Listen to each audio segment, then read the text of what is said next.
Tacoma's theater district is staging a comeback. It's a star attraction, but also a magnet for trash and trouble. KIRO 7 South Sound Bureau reporter Kevin McCarty is there live, where he took a tour to see the problems for himself. Kevin? Steve, Tacoma's theater district and Pacific Avenue are a real attraction for people. There's a lot of restaurants and clubs, but there's also this. Trash cans and recycling bins out in the street. Well, a city council member says he has a plan to change all that.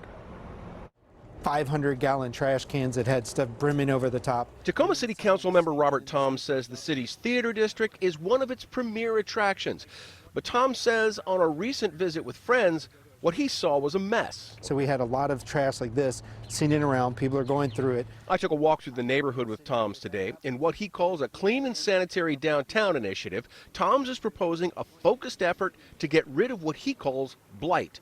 Trash left in the streets and large trash bins taking up curb space, filling up and often overflowing. You know, they say, a picture says 1,000 words. To me, what that says is that there's no plan. It's just sitting here, and this is not where these needed to ever be. In his proposal, Tom says the city would spend around $390,000 for new trash compacting systems, a central location for larger commercial bins, and having that trash collected and dumped more often.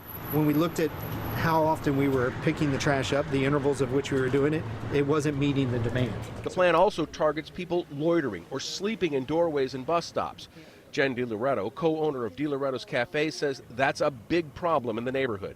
And the people who are sleeping or hanging out here, people don't want to come in because they're asking them for money. Here's a bus stop. No, I know. Tom says he wants to see increased police patrols too, but also says the plan has to include ways of reaching out to people on the street who are in need to get them help and not simply tell them to leave the neighborhood. By not having a place to actually put them, we sort of can't do much more. And Tom's introduced his plan to get rid of all this in a study session in late October. A pilot project could begin next year.